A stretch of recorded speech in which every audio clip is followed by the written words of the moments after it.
Oh, dude, you just totally stole this one. I was gonna pull this one. There's certainly that element of your parents, Okay. at least for a lot of times, being the people that speak the most into your life, and that's something I am immensely thankful for. I would say the most influential person that I haven't. Well, I met him once. I kind of. Do I know this story? You do. Oh, alright. Phil Vischer, I would Yeah. say, is one of the most influential people that I don't know personally, but just through his work, through his blog and his podcast. There's a funny story once. I'm not condoning this, but I once lied to Phil Vischer so I could hang out with him for the day. Phil Vischer created VeggieTales. I did own up at the end of the day and tell him that I wasn't actually supposed to hang out with him, but he came and spoke at the college I went to. And you skipped class, like I all skipped day, class right? all day. Me and Phil. There's a few times he's like, "Why are you here?" I told him I was his bodyguard for the day, and I mean, did he buy it like from the beginning? he didn't really. He didn't ask me to of it? leave. What are you gonna do? You're gonna ask the guy to leave? Like, hey, you skipped class all day to hang out with me, and I mean, I think that says a lot about who he is, that you would be willing to skip class to hang out with this guy. I mean, No, I don't know. he gave I don't know if we could link this, but if he gave a sermon at Moody's Founders Week probably 5 or 6 years ago about dreams, and for him, his dream was to impact kids, and he did that through VeggieTales, and it was one of the most popular children's series of all time. I mean, I think it still has to Yeah, be. no, I Like, mean, you still... I still find myself singing "Where's My Hairbrush." Oh, yeah, Like, yeah. And through some legal cases in which he and the company believed they were in the right, lost it, went bankrupt, and he basically had to ask himself the question, what do you do when God gives you a dream and then takes that dream away? And to me, he's an incredibly creative person, but also to hear someone have to wrestle with that to the extent that he did, it was incredibly influential. And what he continues to talk about is he's got a great YouTube channel. And don't subscribe to us. In fact, don't subscribe to the Sock People. Subscribe to the Phil Vischer podcast.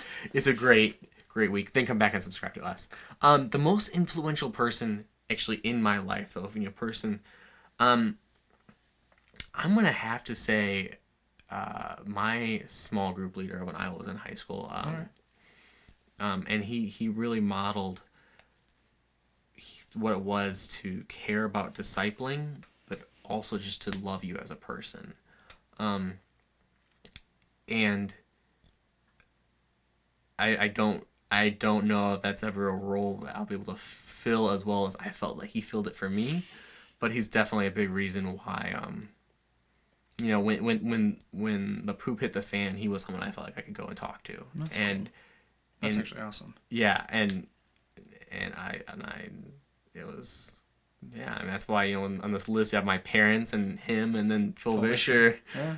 So, what about you? Well, I mean, first off, don't sell yourself short, because I think between, like, you and me together make one passable I-group leader. Like, we're almost an adult at that point. You take our combined age and we're still younger than maybe not. 26 and 20. 22? So 48. I mean, Yeah, there's 48 years of wisdom there. 48 years of the most Wisdom, yes. We survived high school and college.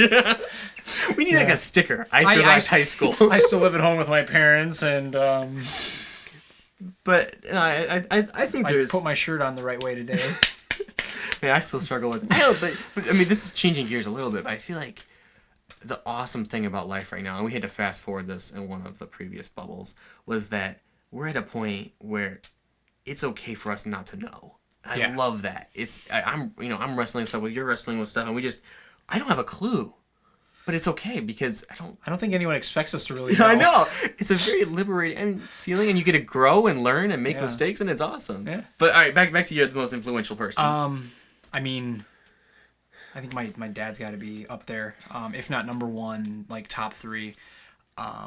Just the amount of wisdom that he's just been able to just instill into me. Like there was a time like in college and just right after college that like I wasn't sure what was going to happen with things, and like he totally kept me grounded, and just like encouraged me and supported me no matter like what my decisions were looking like at that time. Like even when I made really dumb decisions and did like, you know, fell into things that I shouldn't have, like he still loved me. And I think that like even like 4 years later, 5 years later, like those things still stick with me, which is good. And you were gonna say something? What a great model of God's love for us. Yeah, exactly. And then, you know, kind of, I've never met this guy, but I've read several of his works. But John Eldridge, you actually gave me Wild at Heart for my birthday a couple years ago, and this was kind of like at a pivotal time in my walk with the Lord. I was really trying to figure out like what I was being called to, what I wanted to do. You know, do I do something that I'm good at but I'm not really passionate about, or do I go for the thing that makes absolutely no sense and like has no way to come to fruition? But one of his quotes in Wild at Heart is, you know, what the world needs is men who have come alive, and you know, figure out what it is that makes you come alive, and then you go after that, and don't worry about the how. Like the how is God's department. God takes care of the how. You worry about the what, like what makes you come alive, and you go after that.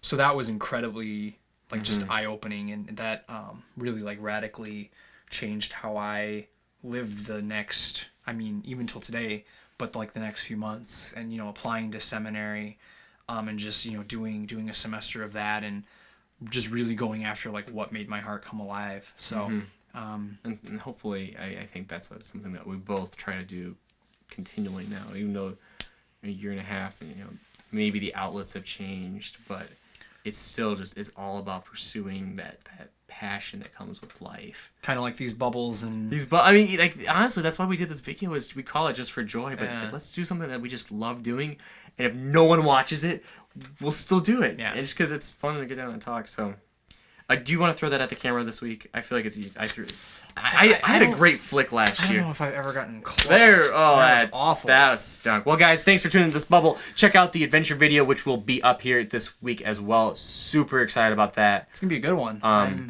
Yeah. No, I think I can safely say that doing this video has made me stop and think about stuff more than anything. Not to overhype it, but I think this one might be your best one. I'm not. Am I overhyping it? No. I think it's going to be by far the most meaningful one. So it'll be in the top 3, 4, 4, top top 4, 4, top 4. It'll be top 4. All right. See you next week, guys.